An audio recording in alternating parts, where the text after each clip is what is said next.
آج کی اہم خبر سے آگاہ کرتے چلیں، پاکستان تحریک انصاف کے چیئرمین عمران خان کی وزارت عظمیٰ کی حلف برداری کی تقریب 18 اگست کو متوقع ہے۔ تقریب میں بھارتی کرکٹرز کو مدعو کر لیا گیا۔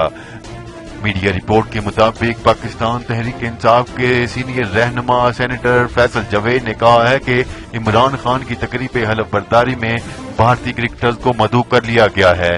تقریب میں سابق بھارتی کرکٹرز کپل دیو، سنیل گواسکر اور نوجوت سنگھ سدھو کو مدعو کر لیا گیا۔ تقریب میں قومی کرکٹ ٹیم کے سابق کھلاڑی بھی شریک ہوں گے۔ انہوں نے مزید کہا کہ عمران خان کی تقریب حلف برداری میں قومی کرکٹ ٹیم کے کھلاڑی بھی شریک ہوں گے۔ اس حوالے سے انہیں دعوت نامے جاری کر دیے گئے ہیں۔ واضح رہے، بھارتی میڈیا کی جانب سے دعویٰ کیا گیا تھا کہ پاکستان تحریک انصاف کے چیئرمین عمران خان کی حلف برداری تقریب کے لیے سنیل گواسکر، کپل دیو اور نوجوت سنگھ سدھو کو دعوت نامے جاری کیے گئے ہیں۔